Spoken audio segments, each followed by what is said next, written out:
So ఈరోజు మనం చదవబోతున్న meaning of the history meaning ఏంటి? What is the meaning? So history, the study of the past is called history. So మనం past గురించి చదువుతాం. ఎందుకు చదువుతాం? ఎందుకంటే ప్రజెంట్ ఇప్పుడు జరుగుతుంది, ఫ్యూచర్ని మనం చదవలేం. ఓకే, సో మిగిలింది ఏంటి? పాస్టే. అదే చదువుకుంటాం. ఎందుకంటే పాస్ట్ని చదివితే మనకి చాలా విషయాలు తెలుస్తాయి అండ్ చేసిన తప్పులు మళ్ళీ చేయం. So return to topic. The word history is derive from A Greek.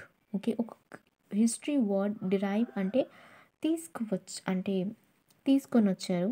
Simple meaning from A Greek word hysteria, meaning research, enquiry and investigation. Simple. ఇప్పుడు మనకి ఒక సింపుల్ ఎగ్జాంపుల్, ఒక పర్సన్ గురించి మనకి తెలియాలి. సో మనం ఏం చేస్తాం? ఫస్ట్ ఆ మనిషి గురించి రీసెర్చ్ చేస్తాం.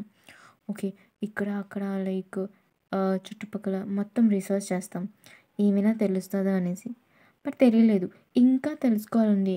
సో ఎంక్వైరీ చేస్తాం, పక్క వాళ్ళని అడిగేస్తాం ఎవరు వీరు అనేసి. ఓకే, ఆ పేరు అవన్నీ కనిపెట్టాక ఇన్వెస్టిగేషన్ స్టార్ట్ చేస్తాం. ఇన్వెస్టిగేషన్లో ఏం చేస్తాం? ఇన్స్టాగ్రామ్, ఐటీ, ఫేస్బుక్లో మొత్తం సెర్చ్ కొట్టేస్తాం, ఆ మనిషి గురించి తెలుసుకుంటాం. అంతే కదా. సింపుల్. హిస్టరీ కూడా సింపుల్. ఏంటంటే ఒక ప్లేస్ గురించి, ఆ ఒక సివిలైజేషన్ గురించి, దేని గురించి తెలుసుకోవాలంటే ఫస్ట్ మనం రీసెర్చ్ చేస్తాం, ఫస్ట్ తర్వాత ఎంక్వైరీ, తర్వాత ఇన్వెస్టిగేషన్. సో ఇలా మనం చేస్తాం. ఎందుకంటే మనం హిస్టరీలోని ఒక చిన్న స్టోరీ ఉంది. ఏంటంటే సపోజ్ హెచ్ఐ మనం కప్పేస్తే మనం ఏం చూస్తాం? స్టోరీ. హిస్టరీ చదవడం అంటే ఒక స్టోరీ చదవడం.